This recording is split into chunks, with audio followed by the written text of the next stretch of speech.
What's going on, everybody? Happy Tuesday. Welcome into an all-new episode of the Pack-A-Day Podcast. I'm your host, Andy Herman. You can follow me on Twitter at Andy Herman NFL. You can follow the podcast at Pack-A-Day Podcast. Today is a good day. Today, the Green Bay Packers practice, and unlike Monday, which they also practice, this one is actually open to the media, and I'll get the opportunity to see the Packers practice. And if you kind of think about it, right, it may just like, it's just an OTA. It's just an OTA. They're not going to have pads on. It's not that big of a deal. Okay, maybe. But the reason it kind of is a big deal is if you really kind of think about it, right? You've got your playoff games, which are, of course, the best thing, Super Bowl, anything like that would be amazing. But outside of that, you get 17 regular season games. You get 3 preseason games.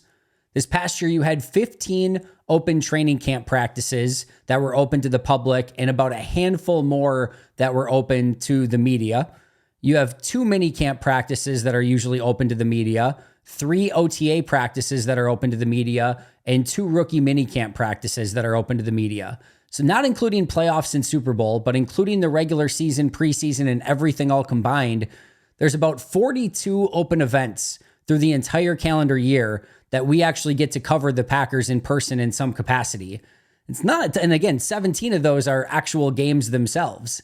So it's not a ton. There's not a huge amount of these in a 365-day a year calendar, year that we actually get to talk about stuff that happened on a practice field or on a field in general with Green Bay. So today is a good day. Today is one of those days that the Packers are practicing. It's open to the media, and we're going to get to talk about it. We're going to get to see everything that took place. And there is plenty of stuff to be sort of watching, keeping an eye on, and reporting on, because this is our first chance to look at Jeff Hafley's defense, some new free agents. We'll get into all of it in just a moment. But before we get there, quick shout out to our brand new Pack-A-Day Podcast members, Brandon Danielson and Ernesto De Pantalones. Great name. Appreciate you guys signing up and becoming brand new members. Also, we had one other piece of news that's interesting. I'm not going to spend a ton of time on it. Devondre Campbell on Twitter said, quote, "I can't even lie. I'm having so much fun playing football again. The situation I was in was making me lose my love for the game, but I'm back having fun again and love that for myself."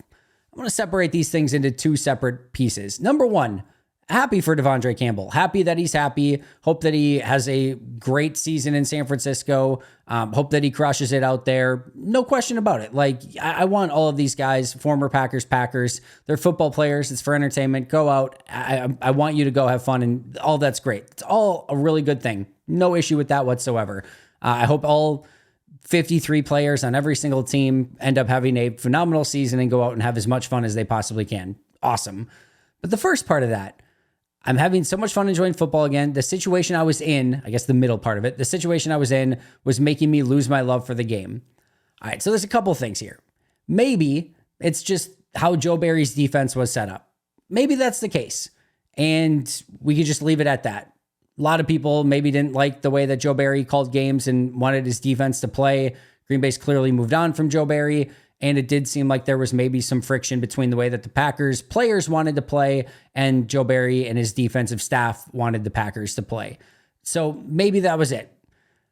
All I'll say here is that Devondre Campbell had a meandering career through Atlanta and Arizona before coming to Green Bay and getting the opportunity to be the guy in the inside, middle linebacker position in Green Bay, or one of the 2 off-ball linebackers, however you want to view it, and became a first-team All-Pro in doing so. And kudos to Devondre as well for making that happen. He was clearly a huge part of that, but he got that opportunity. And he was very complimentary of that after his All-Pro season, saying, "I finally found a place that was willing to let me be the guy and, allow me to sort of spread my wings and go out and show what I was capable of."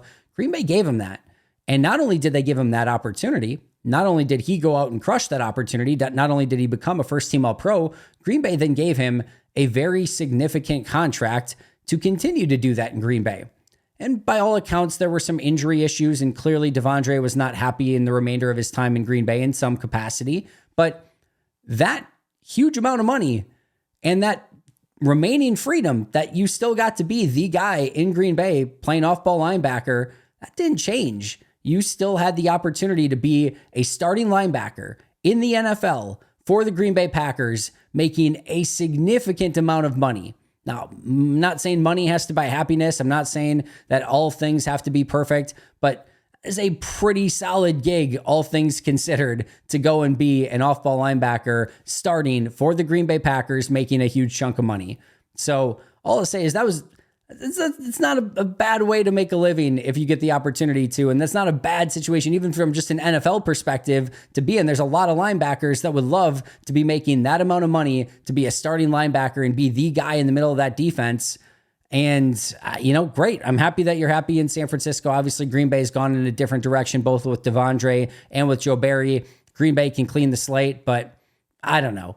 It seems like if you probably still could have found a way to find some happiness playing as a starting linebacker for the Green Bay Packers, which, by the way, this past season, it's a team that went to the divisional round in the playoffs. It's not like this was some sunken ship of a team that's just like, oh my goodness, we are terrible. Everyone, like, this is a divisional round playoff team that had every right to win that game. So I don't know. I'm good with all of it. I think everything is exactly where it's supposed to be, meaning Devondre's elsewhere, Joe Barry's elsewhere, and Green Bay can continue on with Quay Walker and Edgerrin Cooper and Tyron Hopper and Isaiah McDuffie with a new off-ball linebackers coach, or just a new linebackers coach, a new defensive coordinator, and everything just seems to be in a good spot, hopefully, for everyone. And I want Joe Barry to do well, Devondre Campbell to do well, but most importantly, the Packers to do well. And hopefully everyone's just set up for success. And I will just leave it at that. All right, let's talk about OTAs. Practice happened on Monday, like I said, so this is not the first practice of OTAs, but it's the first one where there will be any legitimate reporting, anything that we actually get to view. And this is an important one for a variety of different reasons, because outside of the 2 rookie minicamp practices, this is our first real opportunity to take a look at the 2024 Green Bay Packers. First opportunity to look at the 90-man roster, I guess 91 set. Actually, I think it's still 90 because I don't think they filled that spot for the undrafted free agent who retired yet. But either way, you get the point. First chance to look at these guys and sort of see a variety of different things. So today, let's preview it. Let's go over all the things to sort of keep an eye on, all the things that personally I'm going to be watching for as I get to go and watch that OTA. And of course, I'll be reporting back on that on tomorrow's episode on everything that you need to know that did take place on Tuesday. But let's talk about number one. Number one, who shows up?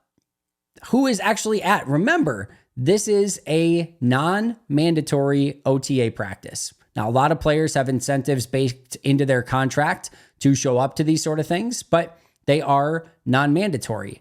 And I'm not necessarily meaning that this has to be a drama-filled discussion. There could be legitimate reasons why somebody's not there. That's well within the realm of possibility.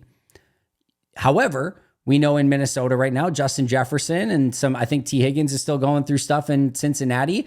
And certainly in years past, Green Bay has had players that have not shown up to this, sometimes for contractual reasons.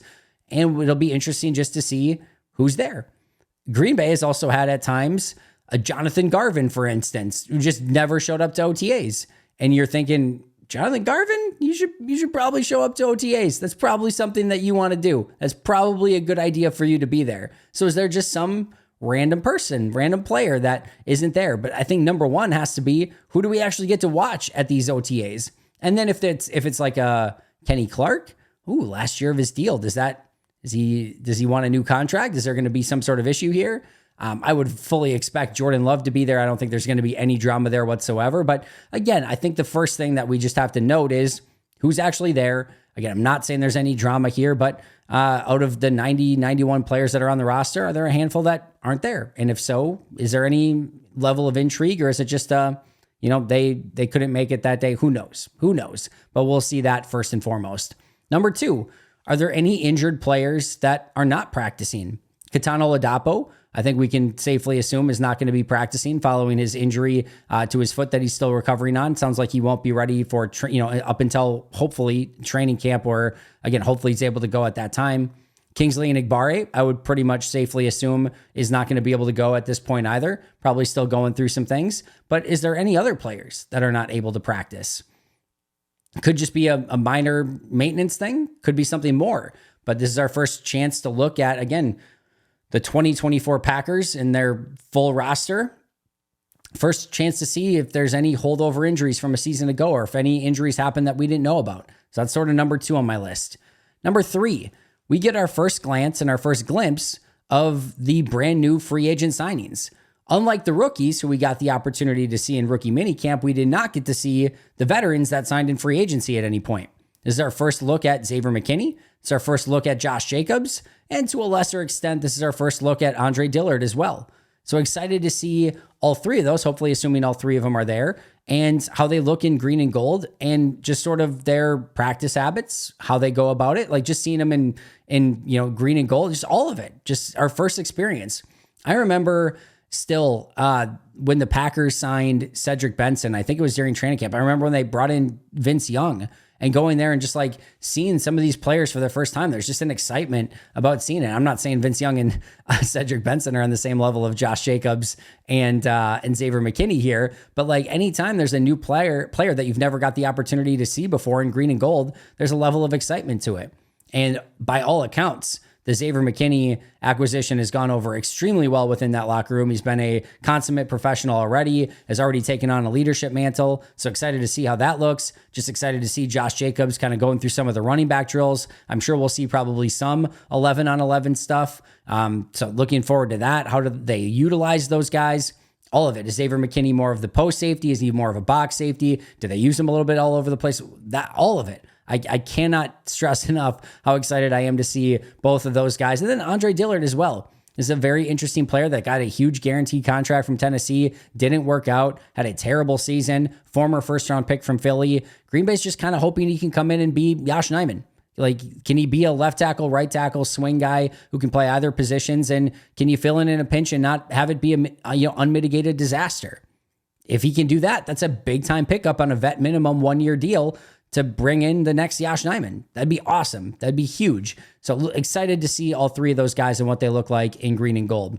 Number 4, what do the rookies look like with the veterans? Or maybe just put another way too, we get our second glimpse of these rookie players. And I think there's a huge difference in the chaos that happens at rookie minicamp. And actually will say, I thought the Packers put on a really good 2-day rookie minicamp, and I thought the rookies as a whole, the rookies, the tryout guys, everyone did a really great job of getting through those practices and making it very professional. And I think Wes Hodkiewicz was the one who pointed out afterwards that it was, he thought one of the best rookie minicamp, groups of practices that he's ever seen. I totally agree. He's done it longer than I have, so he can speak to it better. But for my time covering it, I would 1,000,000% agree with Wes.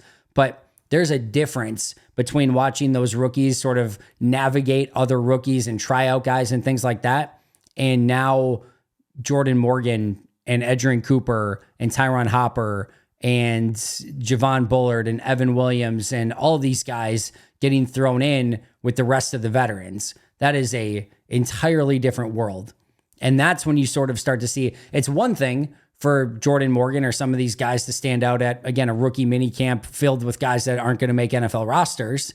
And it's another to see, what does he look like going up against Rashawn Gary? What does he look like going up against LVN? And what does, Javon Bullard look like covering Luke Musgrave and Tucker Kraft? Those are going to be very different observations that we're going to be able to make. So clearly getting another look at these rookies just in general, but what they look like now going against real, true, legitimate NFL starting caliber talent, that's going to be a huge go-to and something I'll be keeping an eye on as well. Number 5, who lines up with the starters? And I was talking to Marcus Eversole on 107.5 in Green Bay on Monday, and we talked about this a little bit, and he was actually talking about it before I got on. But there's not anything that's going to get locked up here on day one of OTAs. Somebody could get put at the starting safety next to Xavier McKinney, and it could mean next to nothing. There was an offensive lineman, I'm forgetting his name now. There's an offensive lineman who spent like all of OTAs and mini camps and even part of training camp as like the starting offensive lineman. And then he kind of got moved back to a backup in like the second part of training camp. But like, there's a big deal made of like, oh my goodness, he's getting a real legitimate opportunity to be one of the starters. Like, this is a big time jump. And then just got cut immediately before the start of the season. Just did not even make it through. I don't even think he made it through to the practice squad. So like, these things will happen from time to time. It's going to totally bother me now who the name of that offensive lineman was. But regardless, these things happen. So no spots are set in stone. We're not gonna make any large declarations of, well, Javon Bullard's he's just a starter now at safety because he's next to Xavier McKinney or whatever it might be. But it is fun to see who does get the start, where some of these guys do line up. Number one on my list was Javon Bullard.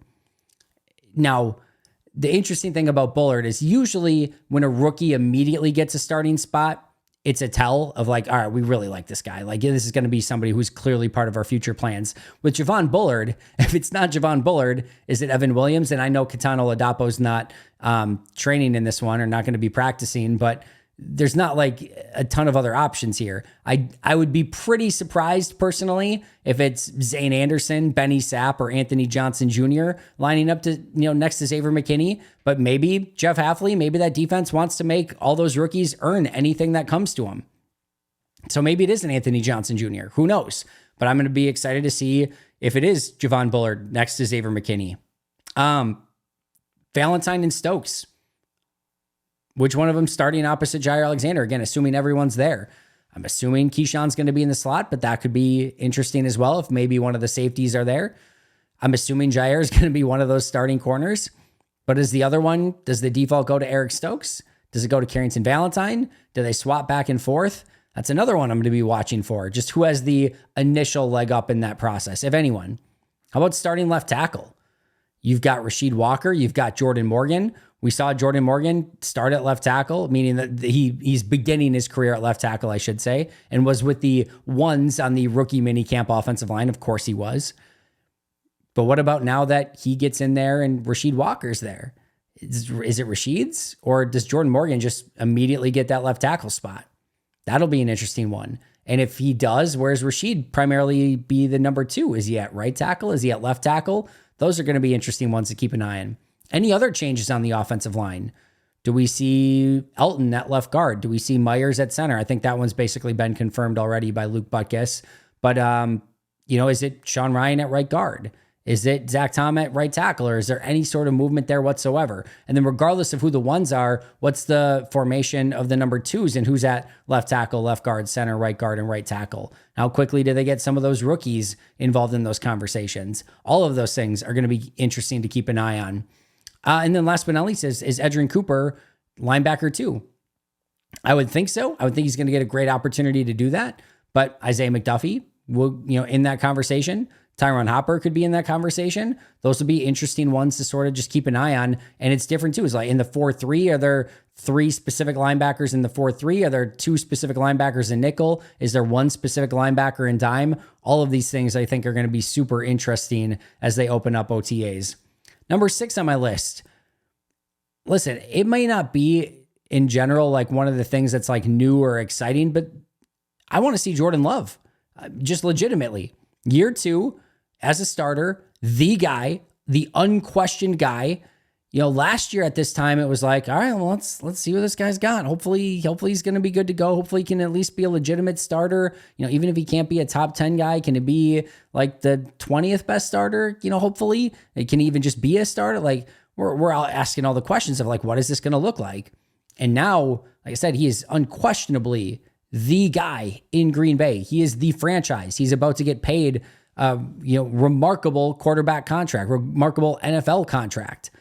How does he play? And it doesn't really matter. Like if he has an off day, am I going to read into it even a tiny bit? No, absolutely not. That's not what I'm necessarily looking for, but I'm looking at like just how does he compose himself? Does it feel different than it did a season ago opening up OTAs? Those are just sort of the things. And then you would love if you just kind of went out there and, tore it up and looked like the Jordan Love that we saw in the second half of last season. Again, this is not to say that we're going to learn anything about Jordan Love here. We're not going to learn anything from a single OTA practice or even all of the OTA practices combined. That's not the point of it here. I just want to see how he looks. Does he look more comfortable, confident? Does he have a little bit more of that swagger? And we know that Jordan's basically the same guy all day, every day, but I'm just interested to see how this offense looks. And it's not kind of just Jordan too, but like you've got a new running back. You've got these wide receivers, many of whom are coming back, for their second season, in Wicks and Reed and Dubose. Bo Melton got his first playing time a season ago, so it's kind of like his second year in a way. You've got Musgrave and Kraft, and you've got rookies like Marshawn Lloyd sprinkled in. I'm excited to see this offense. But listen, anytime we get an opportunity to watch QB1 play some football, I'm excited. So I want to see some Jordan Love, and I want to see what he's capable of in year 2. We know what he's capable of. Number 7. I want to first look at Jeff Hafley's defense. We got a small glimpse at rookie mini camps, but it wasn't this like, oh my goodness, we've learned everything we need to know about Jeff Hafley's defense. We saw 4-3, or at least we saw 4 down linemen, 2 defensive ends, hand in the dirt, 2 defensive tackles. We saw a lot of split safeties, meaning I should say different level safeties. You've got your box safety, your post safety. We saw them play at those 2 different levels. There were very few too high safety looks in rookie minicamp. What does that look like now that you've got the vets back? What do Rashawn Gary, LVN, and Preston Smith look like with their hand in the dirt? Do we see some 4-3 looks with 3 off-ball linebackers on the field, or are we just going to see a crap ton of nickel? Are we going to see more press man? Are we going to see these corners up at the line of scrimmage more, attacking those wide receivers, pressing those wide receivers? Interested to see that. Are we going to see the same situation that we did in rookie minicamp with a true post safety and a true box safety? And again, who's lining up at those positions? Are we going to see the defensive linemen shooting gaps and getting up the field and causing chaos and hopefully creating pressure? I don't know if I say hopefully, because hopefully the offensive line does their job too, but you get my point. These are all things that we're still learning about Jeff Hafley's defense. And I'm sure I'm going to go out on a limb here and say, Jeff Hafley's not going to open up the entire playbook on day 1 of OTAs and be like, hey guys, here's everything we're going to do this upcoming season, but we're going to get to know more. These are still first impressions of Jeff Hafley and how he's going to run this defense, and we'll learn something. And listen, they could show all offseason they're going to play a bunch of press man, and then week 1 they could do something totally different just to throw the opponent off, or just who knows. But I'm still very, very excited to see this Jeff Hafley defense in person with the full group there for the very first time, and just see how they're coaching these guys. I mean, it was an energetic rookie minicamp with how those defensive coaches were working with those young guys. I think it's going to be even more ramped up and exciting watching them work with the veterans. So looking forward to that as well. Number 8, are there any noticeable year 2 jumps? A year 2 jump is, first of all, it's a little bit overhyped. And number 2, you have to see it play out through the course of a season. You can't just be like, yeah, that guy's made a second-year jump. Well, let's see how it looks through 9 weeks of the season. And then we can say, yeah, that clearly he's playing at a totally different level. Or I guess he's just kind of the same, or he's worse. We'll have to wait and see. But what I'm more looking at here is, does LVN look even more comfortable as an edge rusher, and specifically maybe more comfortable playing as a 4-3 defensive end with his hand in the dirt? I'm kind of looking at Carrington Valentine. All reports is that he put on some real functional strength in the offseason, a little bit of muscle, and looking forward to seeing what he looks like. Colby Wooden is another player who reportedly put on some significant muscle in the offseason and bulked up to play a little bit more of a true defensive tackle position. Excited to see what that looks like. Do any of those second-year guys stand out? Do they look different? Do they look better? All of it. I'm looking forward to watching that group. The wide receivers we know, Tucker Kraft and Luke Musgrave. It's year 2. And one of the reasons that there is a difference here is when you are a rookie, you are from the time that college football ends through the draft, you are just doing a million different visits and the combine and your pro day and your training for all of that. And then draft day comes, you get drafted, you immediately start in like a week's time getting transitioned to your new home. And then you have that rookie mini camp immediately following that. And you get done with rookie mini camp and you're still in team activities. You're trying to find a location. You're probably working out of a hotel. You're doing a lot of crazy stuff. Haven't had any time to take a rest since the end of college football season. Now all of a sudden you get in and we're at OTAs. You're trying to learn a playbook and learn all of your assignments and everything you need to do. You don't have all the time, to put into the weight room like you do when you've got a full off season where you can do it the way that you want to. Guys are training for specific drills at the combine. They're training for specific things to show the best version of themselves so that they can get drafted as early as possible. It's different than if you're just training for a season coming up. And that's why with guys like Harrington Valentine in their second year, he actually got to get into, the Packers weight room in his second season and his first off season. And I'm sure put on some of that functional strength. So I'm excited to see that entire group and see, all right, do they look more bulked up? Do they look better? Do they look more explosive? Do they look faster? Or do they just look better? Those are the things that I'm going to be looking for from those year 2 guys. Number 9, kicking competitions in full swing, like literally. Anders Carlson, you've got Greg Joseph, Jack Podlesny. I think there's a real legitimate chance that they don't want to bring 3 kickers to training camp. Like part 1 of this kicking competition could be, hey, weakest link is gone by training camp. We're only going to keep 2. Show me what you got. We're not keeping 3 of our 91 roster spots on kickers going into training camp. We're just not going to do it. So I could easily see a world in which one of these guys is the weakest link and goodbye. You're gone by the start of training camp. Either way, even if they do keep all 3, there's going to be real opportunities to, have some, field goals and some kicking competition. I want to see who does well. Who does, does Carlson show improvement? Does Greg Joseph look like he can be the guy? What do we learn about Jack Podlesny? All these things. And I think there's also an opportunity too, where if like 2 of these guys struggle, it would probably have to be Joseph and Podlesny. But listen, there's going to be some UFL guys coming available soon. Guys that are apparently kicking 65-yarders at normal for normal field goal opportunities in the UFL. It's crazy.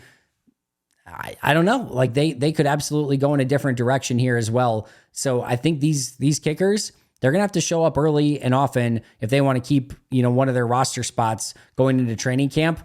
I would be willing to bet that Anders is going to go to camp no matter what. But Greg Joseph and Jack Podlesny definitely could be replaced if they don't kick well, or just off the roster if they don't kick well. And Green Bay could look in a different direction too if they decide that these 2 guys are not up to snuff. So this kicking competition literally will start right now, and we'll get our first opportunity to look at it in day 1 or day 2 of OTAs, day 1 that's open to the media.